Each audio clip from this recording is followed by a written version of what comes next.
아멘. 아멘. 왜 이렇게 축 가라앉으셨습니까? 자, 우리 하나님의 말씀 보겠습니다. 오늘 저와 여러분 우리에게 주시는 하나님의 말씀은 시편 107편의 말씀이 되겠습니다.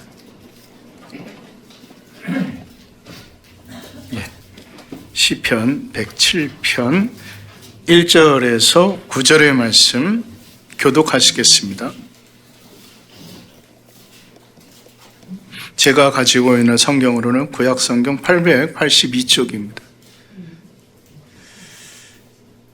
1절에서 9절입니다. 제가 1절을 먼저 읽겠습니다. 여호와께 감사하라. 그는 선하시며 그 인자하심이 영원하미로다.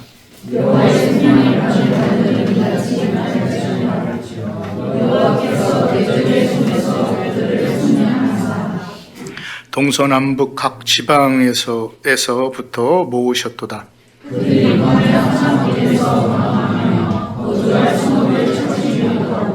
줄이고 목이 말라 그들의 영혼이 그들 안에서 피곤하였도다. 이에 그들이 부르심 중에 여호와께 부르심에 그들의 고통에서 들으시고 또 바른 길로 인도하사 거주할 성읍에 이르게 하셨도다. 여호와의 인하심과 인생에게 임하신 구주로 말미암아 그들을 찬송하리로다. 함께 있습니다. 그가 사모하는 영혼에게 만족을 주시며 줄인 영혼에게 좋은 것으로 채워주시미로다. 아멘. 할렐루야. 우리 한번 앞뒤 좌우 옆사람이라 인사하겠습니다. 모든 것이 은혜입니다.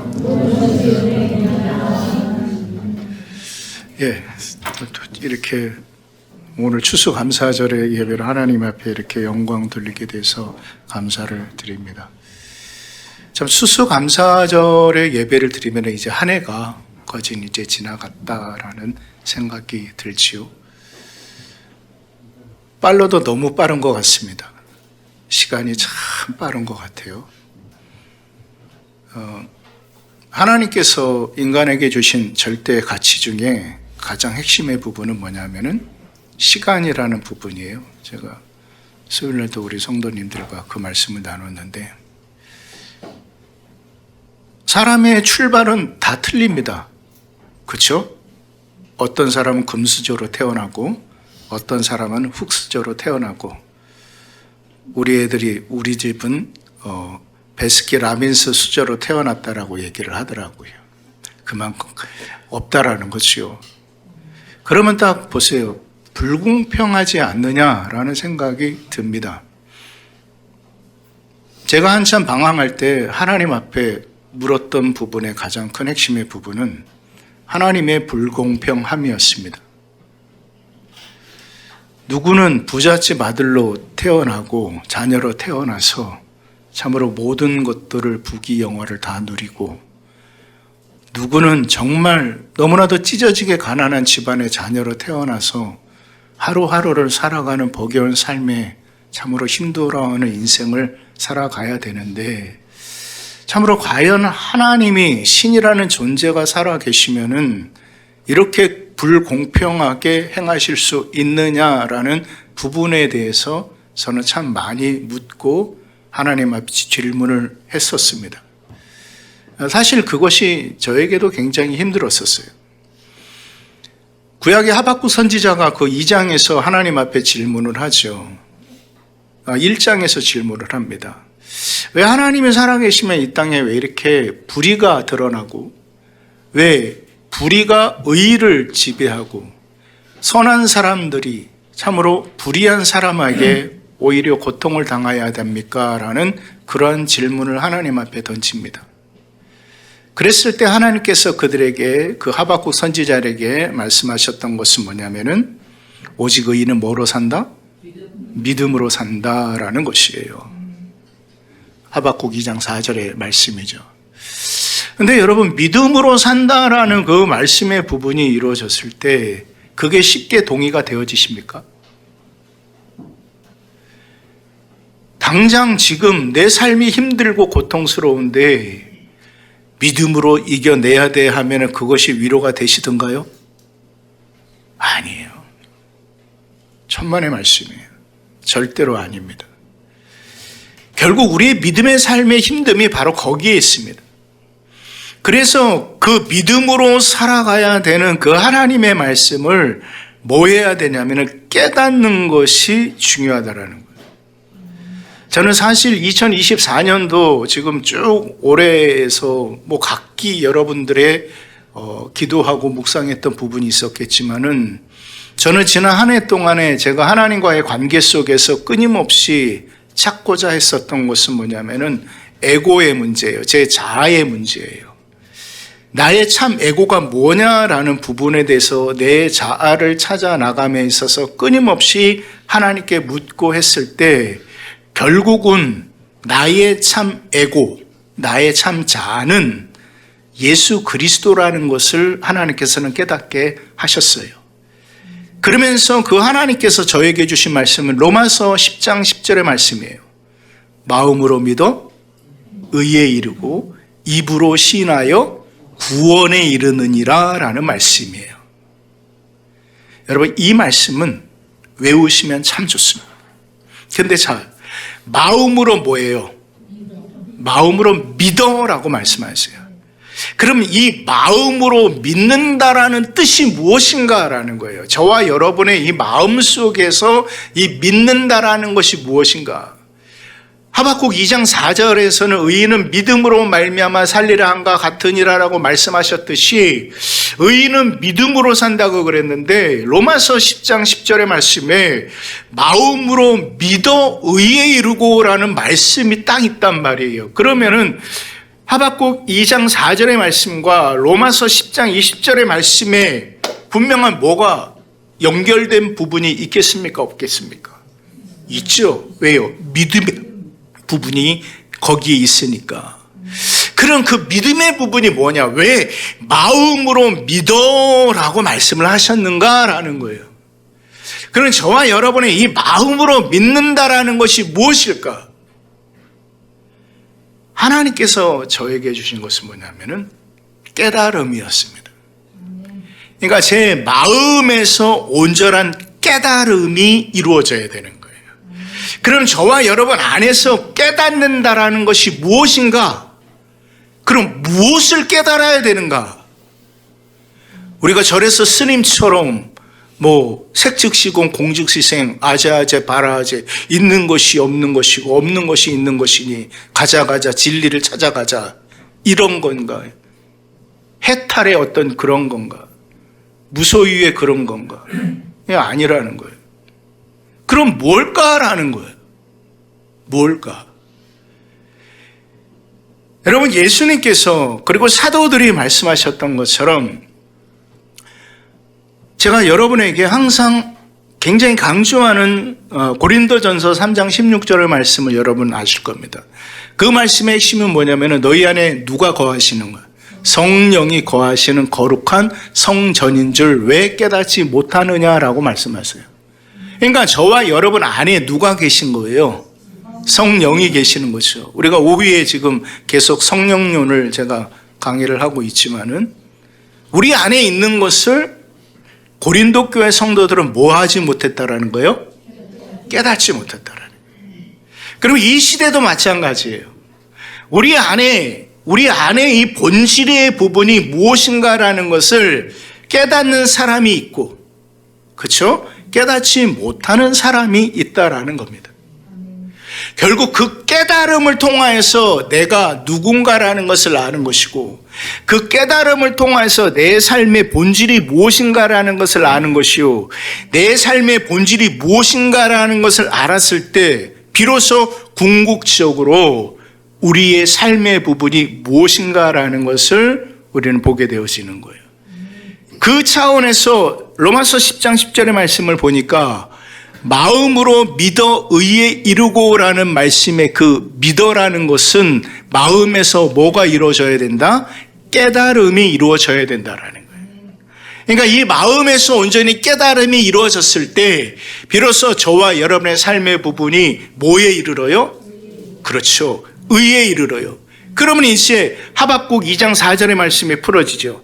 오직 의인은 뭐로 산다? 믿음으로 산다. 그러니까 깨달음이 있는 자는 뭐로 살아가는 거예요? 믿음으로 살아가는 것이고 그 의를 이루어 나가는 삶이에요. 그래서 하나님의 교회는, 하나님의 사람은 그 철저한 의의 삶을 살아가야 되는 거예요. 그것이 이제 믿음의 삶인 거예요. 그러나 실제적으로 그러냐? 아니라는 거예요. 실제적인 삶의 부분에서. 제가 이번 주에 충격을 받은 것이 모 교회에 있었던 일인데, 교회 헌금을 가지고 목사님이 뭐를 했냐면은 주식을 했어요. 작은 금액이 아니라. 어떻게 그게 가능한지 저는 이해가 안 돼요. 제가 지금 우리 교회 시스템이라든지 이런 것에 생각해서는 이해가 안 돼요. 그 다음에 교회 명의로 되어진 아파트를 어떻게 했냐면은 당신 명의로 바꿨어요. 그러니까 이제 어떻게 되어지는 거예요? 또 얼마나 목사들 씹기를 좋아합니까? 요즘 이 시대 속에. 근데 그거는 하나님 앞에도 문제이고 세상 앞에도 문제거든요. 헌금을 사사로이 유용을 한다? 이거는요, 공금 횡령이기도 하지만은 하나님 앞에 그것은 정말 두려움으로 서야 되는 부분이에요. 헌금을 함부로, 교회 재정에 대한 부분을. 그런데 그게 삶인 거예요. 왜? 당장 뭐가 필요하니까. 돈이 필요하니까 그 돈에 뭐가 가는 거예요? 욕심이 가는 거고 마음이 가는 거예요. 그게 현실이라는 거예요. 이 육신의 마음은. 그래서 이 육신의 부분을 뭐 해야 되냐면은 제거하지 않으면 안 되는 거예요. 이 육신의 마음을 철저하게 제거해야 되는 거예요. 그래서 너희는 뭐라고 말씀하셨냐면은 새로운 뭐라고 말씀하셨죠? 피조물이라는 거예요. 제가 요즘 우리 딸내미한테 강조하는 말이에요. 너는 새로운 피조물이야. 새로운 피조물이야. 그러니까 이전 것은 지나갔으니 보라 새 것이 되었도다. 육신의 생각과 삶의 모든 것들이 다 지나가야 되는 거예요. 그렇지 않고서는 결단코 영적인 하나님의 의의 삶을 살아갈 수 없습니다. 그래서 우리는 두렵고 떨림으로 구원을 이뤄 나가야 되는 그 삶의 부분이 우리에게 있는 거예요. 그러면은 얼마나 그거에 자유할 수 있는 사람이 얼마나 있는가라는 거예요. 저도 여기에서 설교를 하지만은 여러분의 말씀을 듣지만은 여러분도 물질 앞에 당장 마음이 빼앗기고 저도 그러지 않으리라는 그게 있겠습니까? 없어요. 왜요? 저도 어떻게 됐든 이 육신을 가지고 살아가는 사람이기 때문에. 그런데 이 육신을 가지고 우리가 살아가지만 이것을 철저하게 제거하지 않으면은 안 되는 거예요. 그럼 그 제거한다라는 것이 무엇이냐? 여러분, 신명기를 통해서 하나님께서 이스라엘 백성에게 말씀하셨던 것은 뭐냐면은 왜 광야의 생활을 속에서 하나님께서 40년의 시간을 그들에게 인도하고 허락하셨냐면은 그들의 애굽의 삶의 모든 것들을 제거하시기 위한 거예요. 철저하게 제거하시기 위한 거예요. 그래서 그것이 제거되어야지만이 그 가나안 땅에 들어갈 수 있어요. 그런데 그것이 제거되어지는 과정이 참 여러 가지 사건들과 사고가 있죠. 그렇죠? 여러분, 얼마나 많은 사람들이 거기에서 죽어나갔습니까? 얼마나 수많은 백성들이 거기에서 죽어나갔어요. 여러분, 민수기에 보면은 2번에 걸쳐서 백성을 계수를 해요. 그게 민수기 2장 1장 2장에 걸쳐서 첫 번째 계수를 하는데 약 60만 명이 넘는 정확한 계수의 말씀이 민수기에 보면 나와요. 그 다음에 12장에서 또 두 번째 계수를 하는데 어떻게 계수가 되냐면 비슷해요. 인원이 60만 명인. 그러니까 그 60만 명은 남자들 20대 이상의 20살 이상의 장정들만 카운트한 거예요. 여자들이랑 어린 아이들은 카운터를 안 한 거예요. 그 인원만 카운트를 한 거예요. 그런데 놀라운 것은 두 번째 계수를 하는데 첫 번째 계수했던 그 모든 사람들이 하나도 없어요.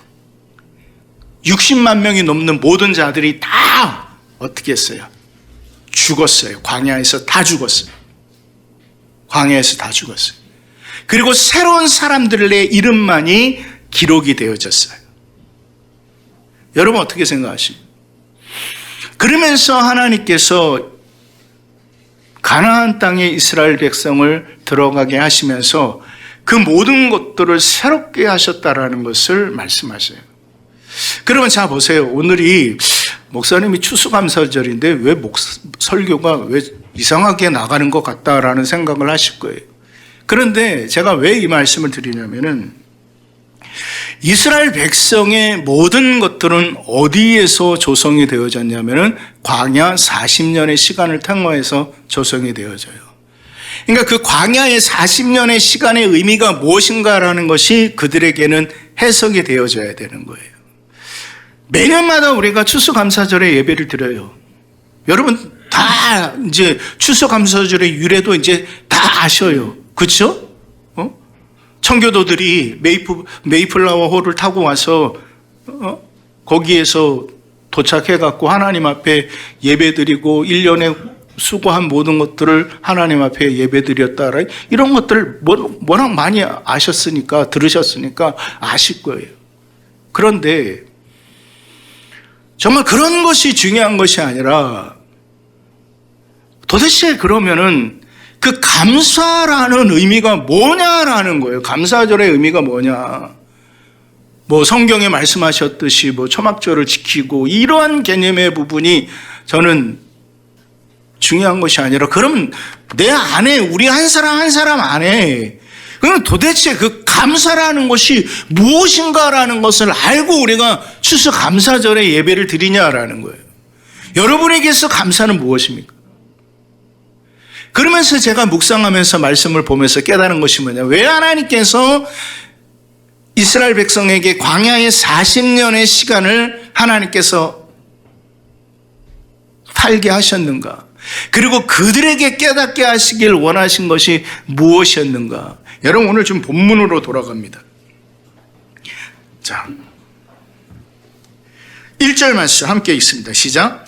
여호와께 감사하라. 그는 선하시며 그 인자하심이 영원함이로다. 아멘. 여러분 여호와께 감사하라라고 1절에서 말씀하세요. 여러분 감사라는 것은 잠깐 저를 봐주십시오. 감사라는 것은 누구가 예를 들어서 어린 아이에게 용돈을 줬어요. 용돈을 주면 그 어린 아이가 용돈을 준 분에게 뭐 합니까? 감사합니다. 뭐 했으니까? 용돈을 받았으니까. 그러니까 받았으니까 뭐 하는 거예요? 감사하는 거예요. 이게 우리의 감사의 생각이고 관념이에요. 그런데 하나님께서 말씀하시는 것은 그것이 아니에요. 오늘 1절에서 말씀하신 가장 중요한 부분이 뭐냐면 여호와께 감사하라. 그는 뭐 하시며? 그 인자하심이 영원하기 때문인 거예요. 그러니까 무엇을 하나님께로부터 내가 받아서 하나님께 감사하는 것이 아니라는 거예요. 그분 하나님 자체가 뭐 하시다라는 거예요? 선하신 거예요. 그 하나님의 자체의 인자하심이 뭐 하다라는 거예요? 영원하다라는 거예요. 그 하나님의 선하심과 그분의 인자하심은 우리 안에 있는 거예요. 여러분 시편 23편에 다윗이 그 고백을 하지 않습니까? 여호와는 나의 목자시니 내게 부족함이 없으리로다. 그의 선하심과 인자하심이 정녕 나를 따르리니 내가 여호와의 전에 영원히 거하리로다 라고 말씀하시잖아요. 그의 선하심과 그분의 인자하심이 정녕 나를 따르리니. 그러니까 그분의 선하심과 그 인자하심이 함께 나를 인도해 나가신다라는 거예요. 아하, 저는 여기에서 말씀을 묵상하면서 깨달은 것이 뭐냐. 감사라는 것은 하나님께서 나에게 뭐를 주시고 나에게 먼저 무언가를 이루어 주셔서 내가 하나님 앞에 감사하는 것이 아니라 그분의 선하심과 그분의 인자하심을 내가 깨닫는 거라는 거예요. 그런 그 하나님의 선하심과 인자하심을 깨달을 때 우리가 비로소 삶에서 깨달을 수 있는 것이 무엇이냐 말씀을 봅니다. 6절, 7절 말씀이에요, 오늘. 자, 그런데 우리 4절에서 7절 말씀까지 좀 같이 읽겠습니다. 함께 읽습니다. 시작. 그들이 광야 사막길에서 방황하며 거주할 성읍을 찾지 못하고 줄이고 목이 말라 그들의 영혼이 그들 안에서 피곤하였도다. 이에 그들이 근심 중에 여호와께 부르짖음에 그들의 고통에서 건지시고 또 바른 길로 인도하사 거주할 성읍에 이르게 하셨도다. 아멘. 자, 여러분, 4절에서 말씀하신 것이 뭐냐면은 이스라엘 백성의 광야의 시간을 말씀을 하세요. 그 다음에 말씀하신 것이 그들의 형편과 상황에 대해서 말씀하세요. 그런데 그 다음에 하나님께서 그들을 건지셨어요. 그러면서 7절에서 중요한 말씀을 하십니다. 바른 길로 뭐하여? 인도하사. 여러분, 결국 제가 말씀을 묵상해서 깨달은 것은 뭐냐면은 우리 하나님의 사람에게 있어서 가장 큰 감사의 삶이라는 것은 내가 하루하루 살아가는 이 삶의 부분을 하나님께서 뭐 하시다라는 것. 뭐 하시다라는 것. 오늘 말씀 7절의 말씀에 보니까 인도하시는 것. 그러니까 내 삶의 부분을 내가 살아가는 것이 아니라 나의 이 삶의 부분을 그분께서 인도하시는 것을 깨닫는 거예요.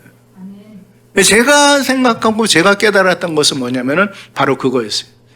하나님께서 나에게 뭐를 주셔서 감사한 것이 아니에요. 저는 어떨 때 지금도 하나님 앞에 참 뭐 이런 표현해서 죄송합니다. 열받을 때 많아요. 열받을 때 많아요. 특히 항상 저와 여러분도 아시지만 몇 주 전에 제 제자가 한 20년 만에 찾아왔어요. 그러면서 걔가 저한테 물어보는 말이 뭔지 아세요? 목사님, 좀 요즘 다리는 좀 20년이 지났는데 좀 어떠십니까? 그 얘기를 해요. 이게 항상 아파요. 근데 하나님께서 그거 고치시면은 못 고치시겠습니까? 고치시죠. 또 제가 찾는 사람이 있어요. 지금 제 나이가 이제 58세인데 58년 동안 얼굴 한 번 안 보내주시고, 근데 저는 계속 지금도 기도해요. 근데 하나님께서 안 들어주세요. 그게 이제 제 현실이거든요. 제 상황이거든요. 근데 저는 거기에서 뭐냐면 그 삶 또한 하나님의 모하심이라는 것을 깨닫냐면은 인도하심이라는 거예요. 내가 만나야 될 사람을 못 만나고 내가 육신의 연약함 그대로 살아가야 되는 그 삶 또한 하나님의 인도하심이라는 거예요. 내가 때로 가난과 때로 고통과 어려움 속에 그 환경 속에 놓여 있지만은 그 삶의 부분이 하나님의 인도하심이라는 것을 깨닫는 거예요. 거기에서 나오는 그 감사가 참된 감사가 되어지는 거예요. 여러분, 누구나 물질의 복을 받으면 아이고 감사합니다 하나님. 누구나 자녀가 직장이 잘 되고 잘 풀려요. 그러면 하나님 앞에 아이고 하나님 감사합니다. 그리고 우리는 얘기합니다. 아이고 저 권사님, 저 집사님, 저 장로님은 뭐 받았어? 축복받았어. 그런데 정말로 가장 중요한 축복의 부분은 뭐냐면은 그 인도하심이 감사라는 것을 깨닫는 것이 참된 축복이라는 거예요. 그러니까 그 인도하심이라는 것은 그 결과의 기준이 저와 여러분에게 있지 아니합니다. 그 결과의 기준은 누구에 있어요? 하나님께 있어요. 그 결과의 기준이 하나님께 있다라는 것을 우리가 어떻게 해야 되나? 깨달아야 되는 거예요. 그것을 내가 인정해야 되는 거예요. 그렇지 않으면 내가 처하는 이 환경이 너무나도 힘들고 고통스러워요. 그런데 그것에 대한 결과가 그 부분이 나에게 있는 것이 아니라 하나님께 있다라는 것을 깨달을 때 거기에서 비로소 하나님은 내 삶의 부분을 인도하셨고, 내가 삶과 죽음의 그 기로에서 헤매고 있을 때도 그 길을 인도하시는 분은 여호와 하나님이라는 것을 내가 깨달았고, 그 길을 인도하셨을 때 그 인도하심에 내가 감사할 수 있는 삶의 부분이 참된 하나님께 올려드리는 감사라는 사실을 여러분 잊지 마시기를 주의 이름으로 축원을 드립니다. 그러므로 그 인도하심이 뭐예요? 감사가 되어져야 된다는 사실을 여러분 잊지 마시기를 주의 이름으로 축원을 드립니다.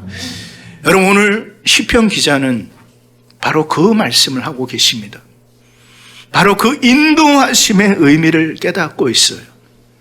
그래서 어떠한 삶에, 내가 살아가는 삶의 부분이 중요한 것이 아니라 내 그 살아가는 삶 하나하나를 하나님께서 인도해 나가신다라는 것을 내가 깨닫는 것, 이것이 정말 중요한 하나님의 사람의 삶이라는 사실을 여러분 잊지 마시기를 주의 이름으로 축원을 드립니다. 자, 비로소 거기에서 우리가 깨달아졌을 때, 자, 오늘 말씀 다시 한번 봅니다. 8절 9절의 말씀 우리 함께 있습니다. 함께 봅니다. 시작.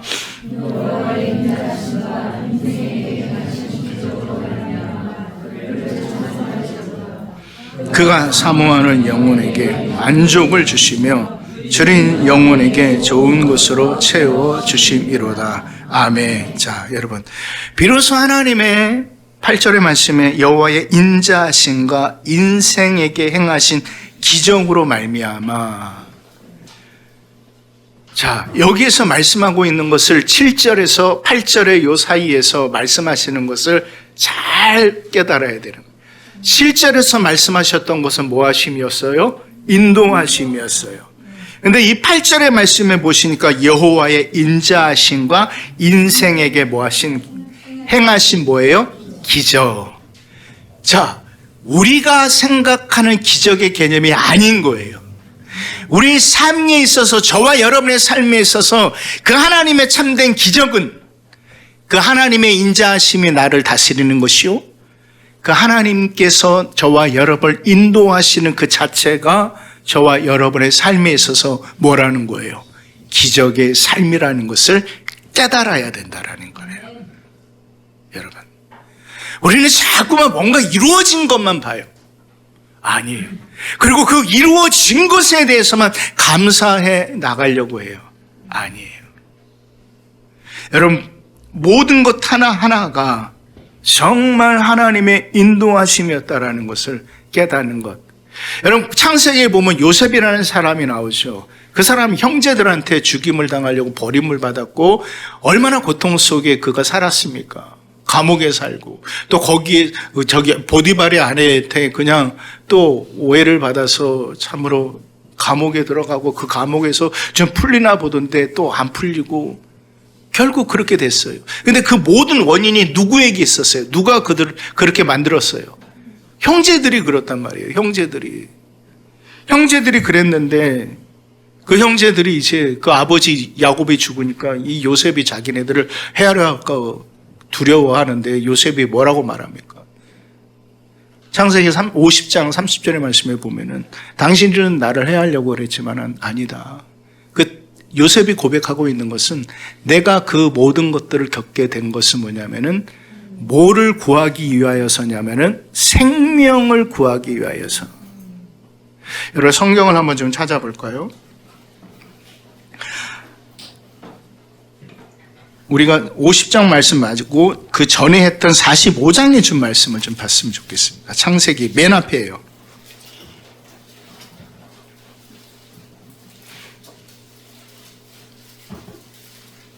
자, 5절 말씀 함께 있습니다. 시작. 당신들이 나를 이곳에 팔았다고 해서 근심하지 마소서, 한탄하지 마소서. 하나님이 생명을 구하시려고 나를 당신들보다 먼저 보내셨나이다. 아멘. 뭐를 구하시려고? 생명이라고 말해요. 하나님께서 요셉이라는 사람을 그렇게 인도하셨던 것은 다른 목적이 아니라 뭐를 구하기 위해서? 생명을 구하기 위해서. 자, 또 한 절 볼까요? 50장 20절 말씀이에요.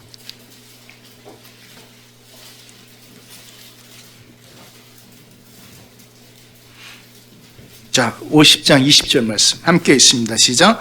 당신들은 나를 해하려 하였으나 하나님은 그것을 선으로 바꾸사 오늘과 같이 많은 백성의 생명을 구원하시려 하셨나니, 하나님께서 요셉을 인도하시고자 하셨던 것은 뭐를 구하기 위해서?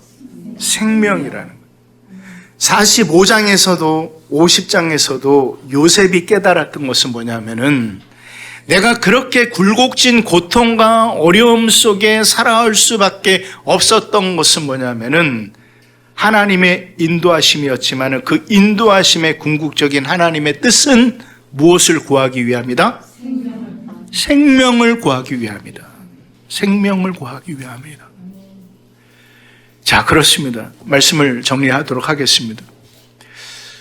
결국 하나님께서 저와 여러분의 인생의 삶의 부분을 인도해 나가시는 거예요. 그리고 그 인도하심의 궁극적인 뜻은 다른 것에 있는 것이 아니라 저와 여러분의 생명을 구하시기 위한 하나님의 인도하심이라는 사실을 여러분 기억하시길 주의 이름으로 축원을 드립니다. 여러분의 이름이 하나님께 기억되며 저와 여러분의 이름이 그분의 생명책에 기록되어지는 그 은혜 가운데서 나가기를 주의 이름으로 축원을 드립니다. 아까 민수기 17장의 말씀을 드렸죠. 그 민수기 17장에 그 수많은 사람들이 다 죽어나갑니다.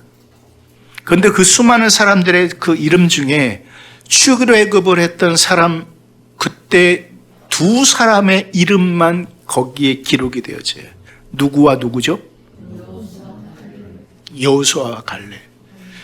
수십만 명이 있었지만은 하나님께 기억된 사람은 여호수아와 갈렙이라는 두 사람이었어요. 그 이름을 하나님께서는 기록하셨어요. 그래서 제가 금요일 날 우리 성도님들한테 그 말씀을 드렸어요. 우리의 이름 석자가 하나님께 기억되며 저와 여러분의 이름 석자가 생명책에 기록되는 성도가 되십시다라는 말씀을 드렸어요. 그 삶의 부분은 결국 다른 것에서 오는 것이 아니라 저와 여러분의 생명을 구원하시기 위한 하나님의 인도하심이었고, 그 하나님의 인도하심을 우리가 분명히 깨달을 때 우리는 거기에서 나의 궁극적인 하나님 앞에 올려드리는 감사의 삶을 살아갈 수 있다는 사실을 여러분이 잊지 마시기를 주의 이름으로 축원을 드립니다. 그래서 우리는 사망의 음침한 골짜기로 다닐지라도 해를 두려워하지 아니하는 것은 주의 지팡이와 막대기가 나를 아니하시나이다라는 고백을 할 수 있다는 사실을 여러분 잊지 마시기를 주의 이름으로 축원을 드립니다. 여러분 한번 따라서 할까요? 인도하심이 감사입니다. 그것을 꼭 기억하시는 저와 여러분의 삶이 되시길 주의 이름으로 축원을 드립니다. 기도하겠습니다.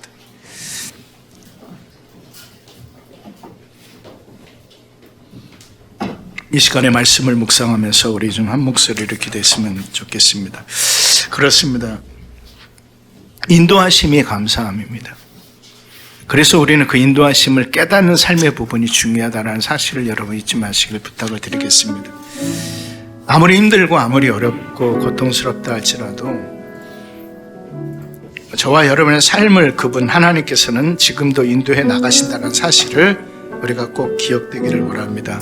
이 시간에 함께 기도할 때 하나님, 내 삶을 인도해 나가시고 내 삶을 지키시고 함께하여 주시는 그 하나님의 그 은혜에 내가 온전히 감사하며 나아갈 수 있도록 하나님 도와 주시옵소서. 우리 다 함께 한 목소리를 기도합니다. 살아계신 아버지 하나님, 하나님의 크신 사랑과 은혜를 참으로 감사를 드립니다. 아버지 하나님께서 오늘도 우리를 불러주시고 인도하여 주시오니 감사합니다. 아버지 하나님, 오늘도 우리가 온전히 깨닫고 나가야 되는 것은 하나님의 정말 아버지 하나님의 나의 인도하심을 깨닫는 것이 참된 감사라는 것을 아버지 하나님이여 오늘 깨닫습니다. 하나님, 그러므로 인도하심이 오직 감사라는 것을 우리가 잊지 않게 하여 주셔서 우리 사랑하는 새하늘 믿음의 성도들 어떠한 상황과 현실 속에서도 인도하시고 함께하여 주시는 그 하나님의 은혜를 기억하며 나아갈 수 있도록 아버지 하나님 도와 주시옵소서 믿습니다. 아버지 감사합니다. 오늘 말씀을 통하여서 하나님의 그 인도하심을 깨닫는 것, 결국 그 인도하심에 참된 감사가 우리의 삶 가운데 있어야 됨을 믿사오니 하나님, 우리의 형편과 모든 상황 속에 그 인도하심을 바라보며 그 인도하심에 온전히 감사함으로 나아갈 수 있는 우리 새하늘 모든 믿음의 성도들 되게 하여 주시옵소서. 예수님의 이름으로 기도합니다. 아멘. 우리 찬송가 429장 부르시고 봉헌하는 시간을 갖도록 하겠습니다. 광고 말씀드리겠습니다. 오늘은 또 이렇게 추수감사절의 예배로 하나님 앞에 올려드리게 되어서 감사를 드립니다. 오늘 오후 예배는 황정호 목사님께서 오셔서 설교를 해 주시기로 했습니다. 여러분 또 기도해 주시고 또 함께 예배에 참여해 주셨으면 감사하겠습니다. 그리고 나머지 광고는 주보를 참조해 주시고 오늘 우리 마정남 성도님, 방춘홍 집사님 가정에서 너무나 감사하다고 또 오늘 이렇게 성도님들에게 떡으로 이렇게 이제 헌신을 해 주셨습니다. 기도해 주신 우리 성도님들한테 정말 감사를 드리고 많이 이제 하나님께서 회복시키신 그 모든 것들을 또 이렇게 고백하며 하나님 앞에 나아가고 있으니 믿음이 잘 성장하고 나아갈 수 있도록 기도해 주시기 부탁드리겠습니다. 우리 다 함께 자리에 일어나셔서 축도로 예배를 마치도록 하겠습니다. 이제는 우리 주 예수 그리스도의 은혜와 우리 아버지 하나님의 극진하신 사랑과 우리 성령 하나님의 감화 감동 교통하심의 은혜가 하나님의 인도하심을 깨닫는 것이 참된 감사임을 온전히 마음과 심령에 심어 그 하나님의 인도하심에 온전히 순종하며 나아가기로 결단하는 새하늘 모든 믿음의 성도들 머리 위에 그리고 저들의 가정과 자녀와 생업의 터전 위에 이제로부터 영원까지 함께해 주시옵기를 간절히 축원하옵나이다. 아멘.